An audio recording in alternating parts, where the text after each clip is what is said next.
Hello and welcome back to Exothermic Plays Games. I'm Exothermic and the date today is Thursday, December 5th, 2024. I've been doing a daily countdown of my 366 favorite video games of all time, and coming in at number 27 is Overwatch.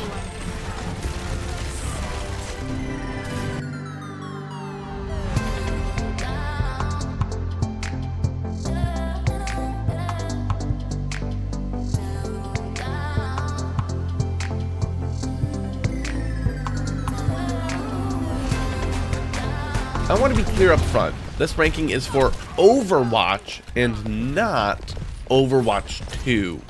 Technically, the footage you're seeing here is Overwatch 2, which I was actually not particularly looking forward to recording like at all, but how very fortunate it was for me that Blizzard had a classic event leading right up to this video, where you could play the game largely as it was back at release in 2016. There's still some differences, especially in regards to the interface and some other shooting mechanics, but the actual mechanics and gameplay are all there from before. So that was very exciting and gives me hope for that game to turn itself, around. For those unaware of why Overwatch 2 has been such a problem, I won't be harping on it the whole time here, and I actually do think that Overwatch 2 is a fun, but ultimately inferior game, so I do want to explain very briefly the main points. Overwatch released in 2016 as a fully finished boxed product. I paid however much money it was, I don't remember, at the time, as did everyone else, and got continuous updates for free, which was awesome. Now, I'm not necessarily bashing the idea of turning it free to play with more extreme cosmetic microtransactions in Overwatch 2. I more than got my money's worth, so the idea of them removing that barrier to entry made sense to me, and ultimately the cosmetics are not gonna, make or break the game for me. They're nice, but I don't care that much. What bothers me so much about Overwatch 2 is that they changed fundamental aspects of the game, like going to 5v5 from 6v6, which doesn't sound like that big of a deal, but actually radically changes many aspects of the game's design, and then completely taking away and deleting the original Overwatch in the process, so nobody could play it.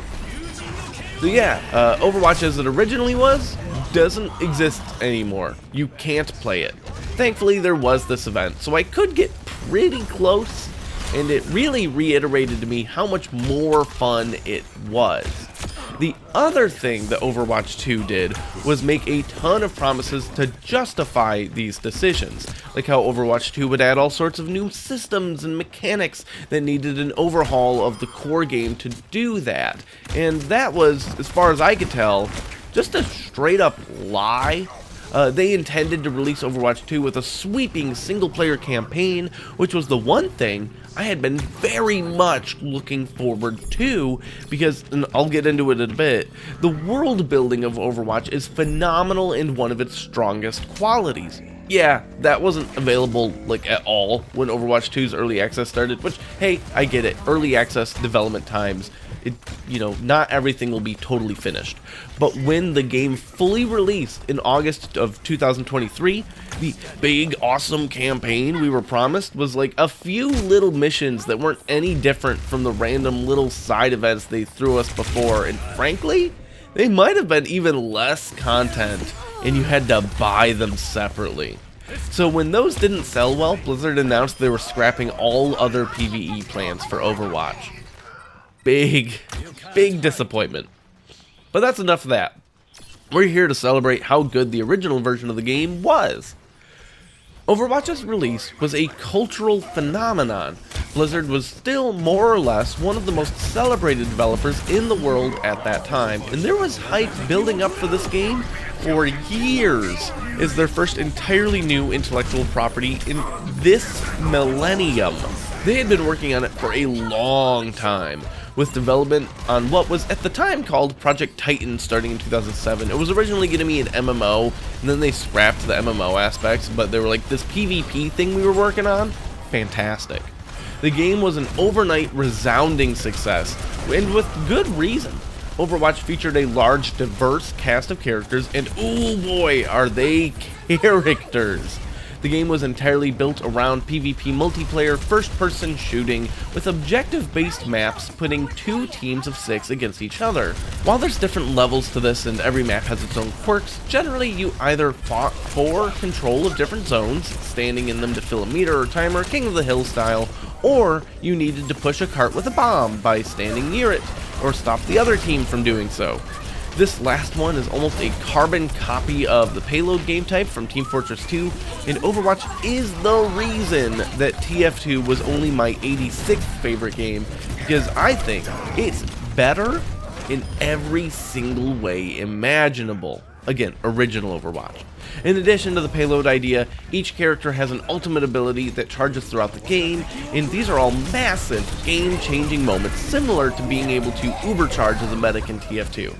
Now imagine if everyone had something as crazy as the ubercharge. Yeah, the game is great. Every character was wildly different, both in their design, but also mechanics. Most of my favorites were ones that allowed me to still be effective without having great accuracy. Lucio, a support character that emits an aura around him that heals or gives a speed buff to nearby allies, and using a sound-based weapon was for sure my main. He had a lot of great little tricks you could do, especially with the way that his rollerblades allowed him to ride along the walls. But I also played, I didn't need to play support in that game. I would often play Reinhardt, a huge tanky character who wields a giant mace and has a big shield he can use to protect his allies. And then there's D.VA, the esports pro who played a lot of StarCraft, which is super cool to me, and then turned mech pilot superhero.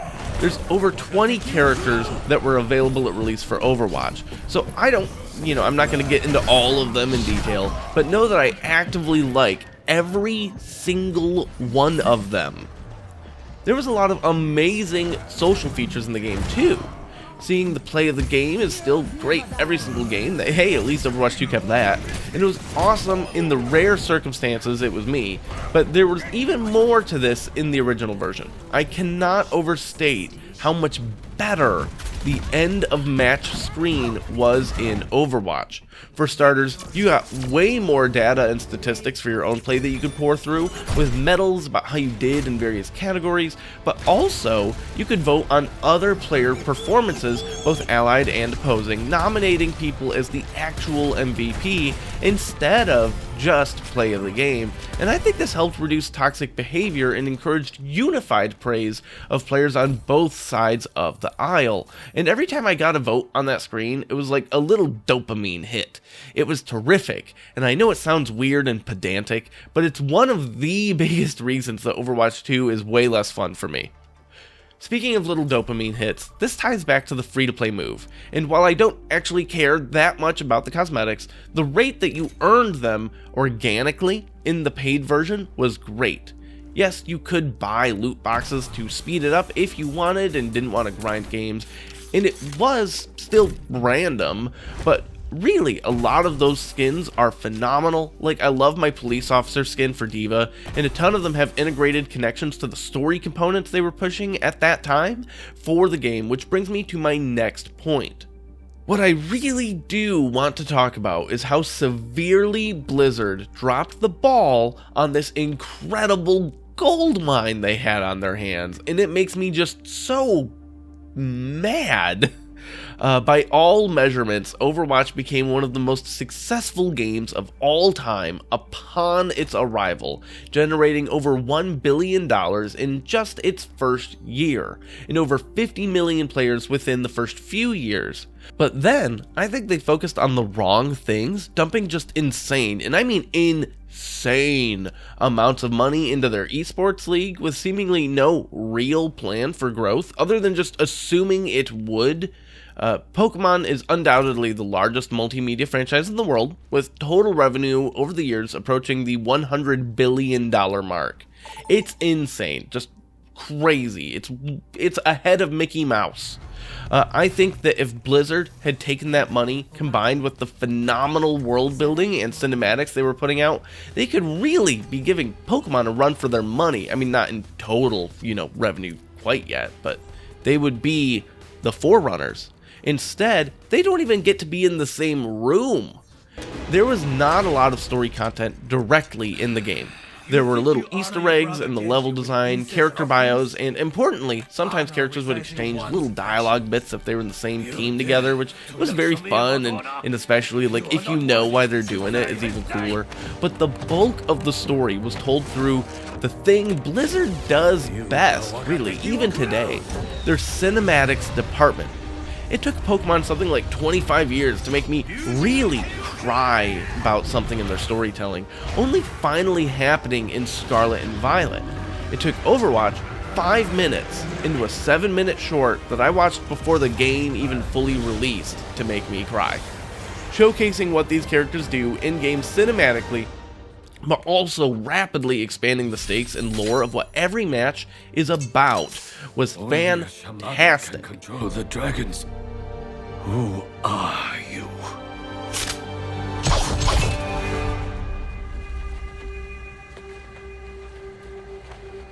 Do it then.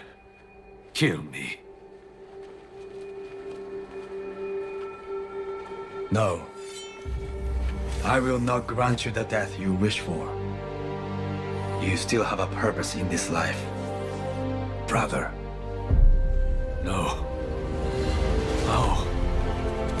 And then they did it again, and again, and again, often in surprising ways. Bastion is a robot that can turn into a big turret and even a tank. It's a machine of war. I never really thought much about the character. I was like, oh, this is a fun thing to play, but, you know, whatever.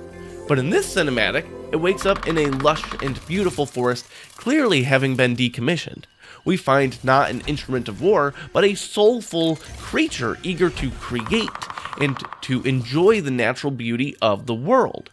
Until we learn that this beautiful creature is also suffering from PTSD. It's the Iron Giant all over again, and it's done so well. But by far my favorite short is the one focusing on Reinhardt's past and his motivations to work within Overwatch. He was a war hero during the Mech Uprising, when during one particular battle, his leader and mentor made it clear he was going down with the fight. That guy was chosen to be in Overwatch, Reinhardt was not. He gave Reinhardt his Overwatch medallion, basically enlisting him. The part when he tells Reinhardt to do his duty and to be his comrade's shield is especially touching, because in the game, one of his most common lines to reassure the team at the start of a match is talking about how he will be their shield, and this moment was 30 years before this game was set. Live with honor.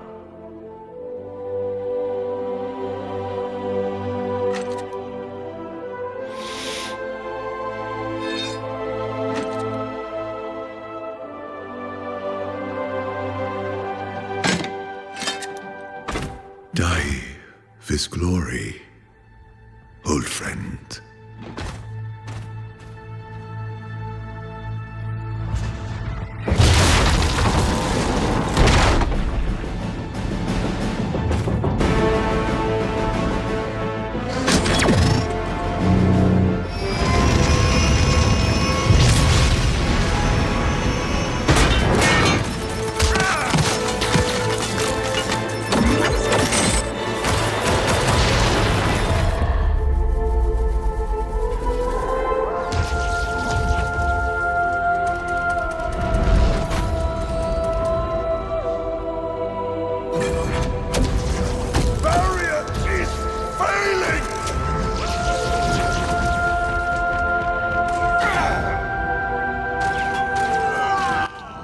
The narrative focus on Overwatch at its release was its greatest strength and is something they've all but abandoned.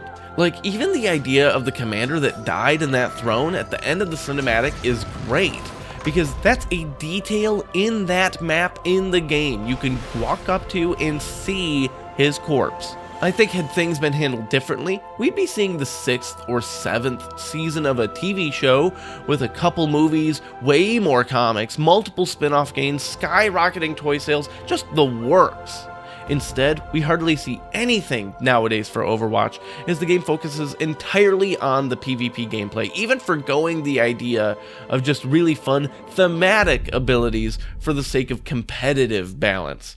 which is really such a shame because I can think of no greater example for how the intangibles of game design and world building actually enhance the mechanics for even strictly a PvP game than the early days of Overwatch.